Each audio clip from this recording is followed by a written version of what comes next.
Sometimes we don't want to do things because we have the assumption we won't like it or we aren't excited about it. But boy, oh boy, you just need to try.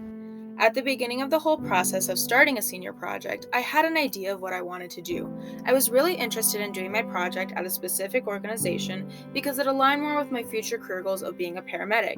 But due to a set of circumstances, I wasn't able to go with that organization, and I went with my second best option, which was the Albuquerque Biopark. I expected to not find much joy in my service at the biopark because there were no obvious connections to my career choice. Prior to my senior year, I had the opportunity to take 6 C&M classes. So this year, I picked classes that correlated with my degree. Right away, I separated my C&M classes from my senior project. I just wanted to look at them as two different things that wouldn't work together. Meanwhile, at my project, I started doing a lot of cool things. The perk of being a volunteer at the biopark is that I would get to walk around the aquarium and gardens. I would also get to help out at different events such as River of Lights, Boo at the Zoo, and Spring Break Camp. My volunteering consisted of doing a lot of the prep work for those events. There were other little tasks I would do, but eventually I created some goals that I wanted to accomplish while volunteering. My first goal was to work at River of Lights. I spent about 20 hours at the park on different days, walking around and making sure no one was messing around or answering questions guests had. The first C&M class I took this year was interpersonal communications, which really came in handy when working at such big events. It allowed me to learn different aspects of communication and connect those topics to what I was experiencing in real time.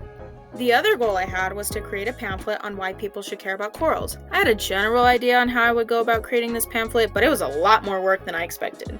I did end up finishing it, but it still has to go through the process of being approved in order to be published.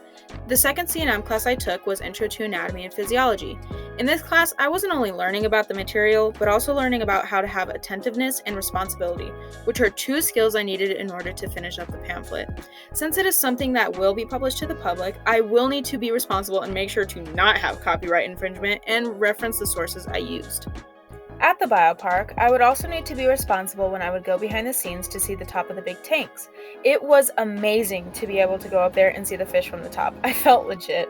Another perk to going behind the scenes was getting to see this thing right here, this big boy.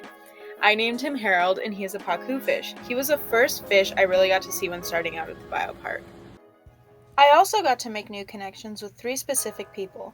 One of these people is Sophia, and we did our senior project together.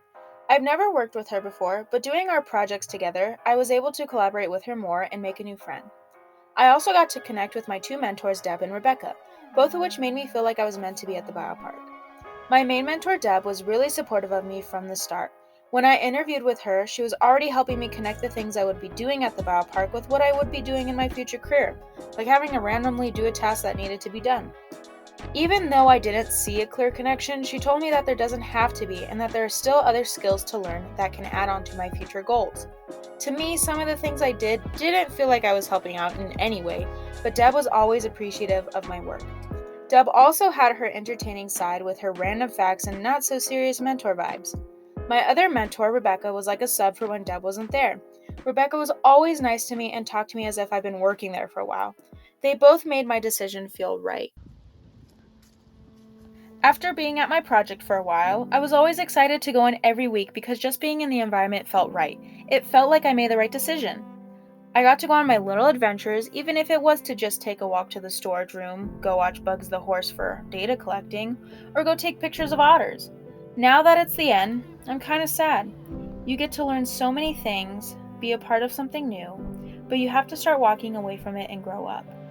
Of course, I can continue to volunteer at the biopark, but it is now time to move on and do something new. I've learned that it's okay to not do something you know or want. Sometimes the things you don't know about or try are the very things that are going to help you to succeed. I will say I learned a lot of new skills like independence, work ethics, problem solving, and teamwork. And for me, this is just what I needed to help tie the knot on this last chapter of high school. My name is Rhianna Manes, and this was my digital story. Literally, no one is in here. Like, I just walked in. Rebecca's not here. Deb isn't here. There's literally no one here. See? No one. Hello?